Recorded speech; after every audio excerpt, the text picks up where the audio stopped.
അങ്ങനെ നമ്മുടെ സുധീഷ് മനസ്സില്ലാ മനസ്സോടെ എന്തായാലും രാജീവ പറയുന്ന കാര്യം ചെയ്തു കൊടുക്കാമെന്ന് തീരുമാനിക്കുന്നുണ്ട്. നിധിയാണെങ്കിൽ അത് പറയുന്നുണ്ട് ചെയ്തു കൊടുക്കുക. ആ സമയത്ത് നിധിയെ സന്തോഷിപ്പിക്കാൻ വേണ്ടിയിട്ട് നമ്മുടെ സുധീഷ് ആ പൈസയും സ്വർണ്ണം കൊണ്ടുപോയി കൊടുക്കാൻ തീരുമാനിക്കുന്നുണ്ട്. എന്തായാലും അതൊക്കെ വാങ്ങിയിട്ട് അവൻ കാറിൽ പോകുന്ന സമയത്ത് അവൻ അങ്ങനെ ചിന്തിക്കുന്നുണ്ട്, എന്തോ ഇതിൻ്റെ പിന്നിലൊരു ഉദ്ദേശമുണ്ട്, എന്താണെന്ന് എനിക്ക് മനസ്സിലാവണില്ല. ചിലപ്പോൾ എനിക്കിത് തോന്നിയായിരിക്കും ഇതൊരു സഹായത്തിന് വേണ്ടിയിട്ട് മാത്രമാവും എന്നോടിനെ കൊണ്ട് ചെയ്യിപ്പിച്ചത്. എന്തായാലും നിധിക്ക് എന്നോട് സ്നേഹം തോന്നില്ല, അത് മതി എന്നൊക്കെ പറഞ്ഞ് ഇങ്ങനെ പോകുന്നുണ്ട്. ആ സമയത്ത് ഒരാൾ ആക്സിഡൻ്റ് ആയി കിടക്കുന്നുണ്ട്. അയാളുടെ തലയിൽ നിന്നാണെങ്കിൽ ഒരുപാട് ചോര വരുന്നുണ്ട്.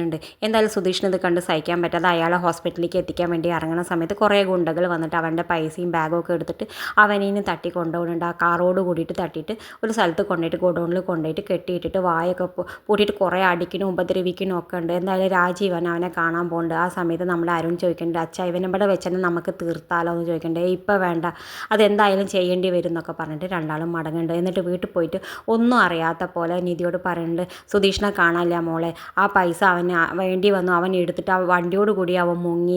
ഞാൻ പറഞ്ഞില്ലേ അവനെ വിശ്വസിക്കാൻ പറ്റില്ല എന്ന്, അപ്പം നീയല്ലേ പറഞ്ഞ അതൊന്നുമില്ല അച്ഛാ, അവർ പാവാണെന്ന്. ഇപ്പം കണ്ടോ അവൻ്റെ സ്വഭാവം കാണിച്ചത് കണ്ടോ, അവരൊന്നും വിശ്വസിക്കാൻ പറ്റാത്ത ആൾക്കാരാ മോളെ എന്നൊക്കെ പറഞ്ഞിട്ട് നിധിയാണെങ്കിൽ അവൻ അങ്ങനെയൊന്നും ചെയ്തിട്ടുണ്ടാവില്ല, അവൻ ഒരിക്കലും അങ്ങനെ ചെയ്യില്ല എന്നൊക്കെ പറഞ്ഞിട്ട് അച്ഛനോട് തർക്കിക്കുന്നുണ്ട്. എന്തായാലും രാജീവ് ഒരു തരത്തിലും വിട്ടു കൊടുക്കുന്നില്ല. രാജീവ് പറയുന്നുണ്ട് എന്തായാലും സുധീഷ് ആ പൈസയും കൊണ്ട് മുങ്ങി മോളെ എന്നൊക്കെ പറഞ്ഞ് നിധിയെ വിശ്വസിപ്പിക്കാൻ നോക്കുന്നുണ്ട്.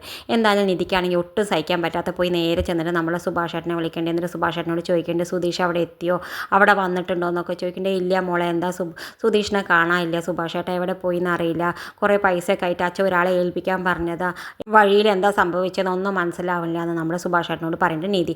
എന്തായാലും നിധിയോട് പറയണത് നീ സമാധാനിക്കാൻ മോളെ, നമുക്ക് വഴി ഉണ്ടാക്കാമെന്നൊക്കെ പറയുന്നുണ്ട്. എന്തായാലും അവിടുന്ന് അപ്പോഴേക്കും നമ്മുടെ ഭാസ്കരൻ പറയുന്നുണ്ട്, അങ്ങനെയൊക്കെ കേൾക്കില്ല ആൾക്കാരെ തട്ടിക്കൊണ്ടുപോയിട്ട് കൊല്ലണതൊക്കെ, അതുപോലെ എന്തെങ്കിലും സംഭവിച്ചോ എന്നൊക്കെ പറയുന്നുണ്ട്. ആ സമയത്ത് അപ്പോഴേക്കും സുഭാഷ് ഏട്ടനെ ദേഷ്യം വന്നിട്ട് ഒന്ന് നിർത്തുന്നുണ്ടോ എന്നൊക്കെ പറയുന്നുണ്ട് നമ്മുടെ ഭാസ്കരൻ. പിന്നെ കാണിക്കേണ്ടത് നമ്മുടെ സുധീഷിന് ഭക്ഷണം വാങ്ങാൻ പോകുന്നുണ്ട് ഗുണ്ടകൾ. ആ സമയത്ത് ഫോൺ അവിടെ നിന്ന് മറന്ന് വെച്ച് പോകുന്നുണ്ട്. ആ സമയത്ത് നല്ല സുധീഷ് കാലുകൊണ്ട് ആ ഫോൺ തട്ടിയെടുത്തിട്ട് നമ്മുടെ ഹരീഷിനെ വിളിച്ചിട്ട് പറയുന്നുണ്ട്, ഇങ്ങനെ നീതിയുടെ അച്ഛൻ ഇങ്ങനെ തട്ടിക്കൊണ്ടുപോയി വെച്ച കാര്യം മുഴുവനും പറഞ്ഞു കൊടുക്കേണ്ട, ഗോഡൗണൊക്കെ പറഞ്ഞു കൊടുക്കുന്നുണ്ട്. എന്തായാലും ആ സ്ഥലത്തേക്ക് വേഗം എത്താൻ പറഞ്ഞിട്ട് അവനെ രക്ഷിക്കാൻ വേണ്ടി പറഞ്ഞിട്ട് ഫോൺ കട്ടാക്കുന്നുണ്ട്.